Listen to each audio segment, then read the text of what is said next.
30 players. One poster, $29.99, on sale right now in the league's own online store. And the most famous basketball player on the planet didn't make it.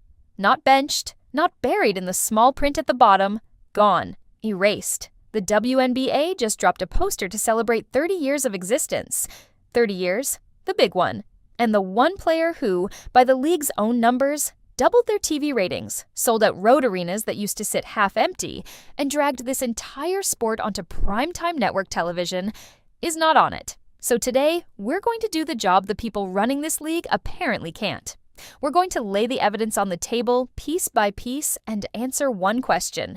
Was this a mistake, or was it a message? Stick with me, because by the end, you are not going to have any doubt. Let's get into it. WNBA has been around for 30 years, and they're celebrating its 30-year anniversary. And Caitlin Clark was left off the poster. Here's what turns this from a snub into a slap. It's not that there wasn't room. There were 30 spots on this thing. 30. And they filled every single one of them. Look up at the screen. I've put all 30 up there. Watch them light up one by one. Angel Reese, on it. Paige Buchers, on it. Kelsey Plum, on it. Sophie Cunningham, Caitlin Clark's own teammate, the woman who laces up next to her every single night, she's on it. And that empty slot, the one I've circled in red, keep your eye on it. Caitlin Clark is not. I want you to really sit in that for a second. The guard who moves the jerseys, the guard who moves the tickets, the single biggest reason some fan in Ohio, some dad in Texas, some kid who'd never watched a minute of women's basketball in their life flipped it on for the first time, left off a poster that her own teammate is standing on, in a Fever jersey, next to an empty space where Clark should be. You couldn't write it. You could not write it. And let's be clear about what this poster even is. This is not some fan edit floating around online. This is official. This is the league putting its own name on it, charging you $29.99, selling it in their own store, as the way they want the world to remember 30 years of this game. This is their official version of history. And in their version of history, the most important player of the modern era simply does not exist. Now, I'm going to be straight with you, because that's the deal on this channel. I don't shave the facts to win an argument. Clark wasn't the only big name left off this thing. They snubbed legends too. Diana Taurasi, gone. Sue Bird, gone. Candace Parker, Elena Del Don, some of the greatest to ever play this game, nowhere to be found. And I already know what the league's defenders are going to say. They're going to say, see, it's only 30 spots, you can't fit everybody, relax. No, I'm going to stop you right there, because that excuse doesn't save them, it convicts them. Think about it. If you've only got 30 spots, and you know for a fact this list is going to start a war the second it goes public, then there is no such thing as an accident here. Every single name is a decision.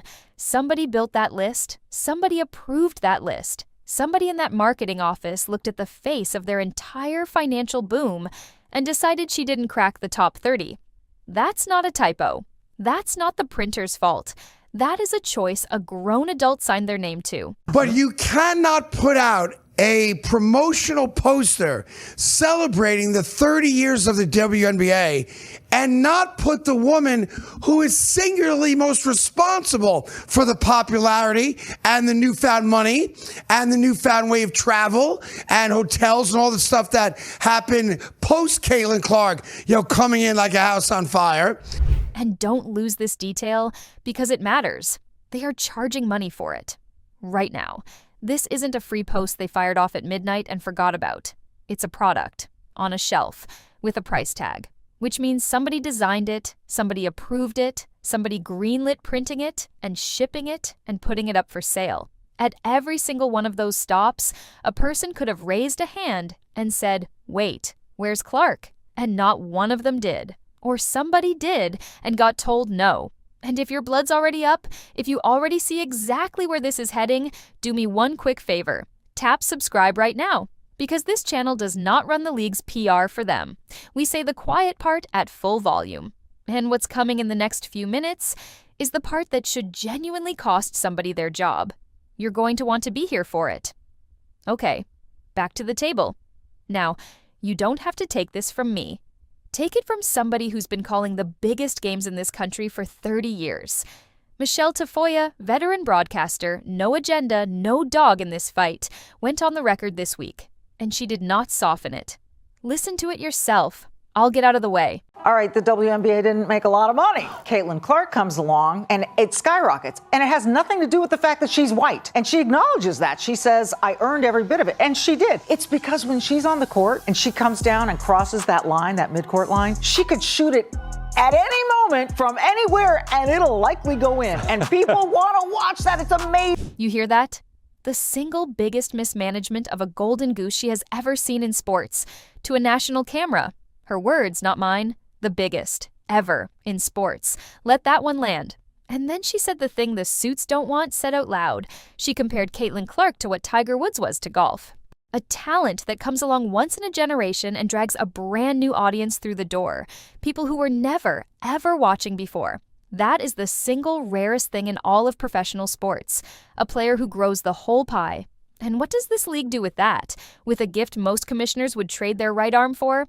They leave her off the birthday card. And this is the part the league's own spreadsheets are screaming at them. When Clark arrived, it wasn't a polite little bump. Buildings that used to sit half empty were suddenly packed to the rafters, on the road, in hostile arenas, just to see her. Television numbers this league had never sniffed in its life. Jersey sales right off the charts. She didn't just join the WNBA. She put it on the map for an entire half of this country that had never given it 30 seconds of their day. And here is where it stops being a poster and starts being a problem. Because this is not a one-off. This is a habit. This is a pattern you can set your watch to. Cast your mind back to the 2024 Olympics. Paris, the most talked about basketball player in the entire country, the one name that would have put casual eyeballs on every single game Team USA played, left off the roster. Snubbed. They left real ratings sitting on the table on purpose. Then bring it to this season. On the floor, she gets hunted. Hit after hit after hit. And just days ago, she takes a forearm and then a fist to the throat. It's on camera, so watch it with me. Watch the hand. Right there. The officials are standing feet away, and they call nothing. And when the league finally got around to punishing it, you know what they handed down? One game. One. Snub at the Olympics, one game for a shot to the throat, and now erased off the anniversary poster. 3 strikes, and they all swing in the exact same direction. You tell me that's a coincidence. I don't believe in coincidences that only ever land on one player. Run the test in your own head. Picture the NBA dropping a 30th anniversary poster and quietly leaving off its single biggest draw, the one player printing the money. It is unthinkable. It would be a national story for a solid week, and somebody would be cleaning out their desk by Friday. But in this league, it barely makes it to lunchtime. That gap, that double standard, that is the entire point. And the part that should end careers, the part that makes all of this not just petty but flat-out financial malpractice, is what this woman is actually worth to them. Watch what happens to the money the second she sits. Put it on the screen for me. The get-in price for the Chicago Sky versus Caitlin Clark's Indiana Fever game was $86. After Caitlin Clark's injury announcement is now down to $25. When Clark's injury news hit this season, the ticket price for the very next game didn't dip, it cratered. $86 to get in, then the injury drops, and watch the number fall. $25. Same seats, same building. Read that figure at the bottom of your screen. Sky tickets dropped 71% on TickPick after Caitlin Clark injury. 71% gone overnight. The only thing that changed in the entire universe was 4 words on an injury report. Caitlin Clark is out. And it's not just the gate, it's the television. We have watched, in real time, the ratings for this league swing on whether one specific guard is on the floor.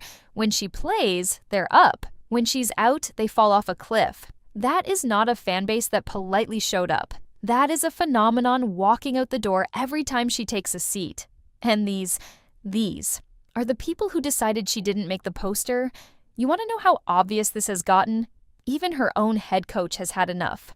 Stephanie White, after watching her star get mugged on the floor, stepped to the podium, and I want you to hear this one from her, not me. You got to call it. It's absolutely egregious and utterly disrespectful.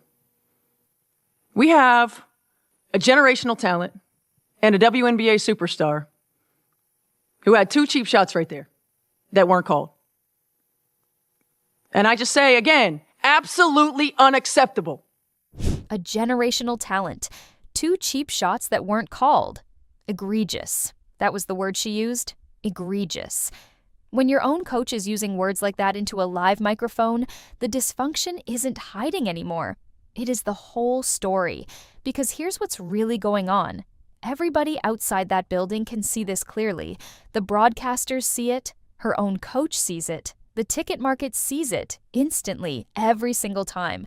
The only people who somehow can't seem to see what they're holding are the exact people whose entire job is to protect it. That is not a talent problem. That is a leadership problem. So here's my verdict. And then I genuinely want yours, because this one's a fight worth having. This league was handed the most valuable athlete in its entire history. Somebody who prints tickets, prints ratings, prints relevance out of thin air. And at every single turn, the refs, the schedule, and now the marketing department, they have found a fresh, creative way to tell her she does not matter. The officials won't protect her. The selectors snubbed her.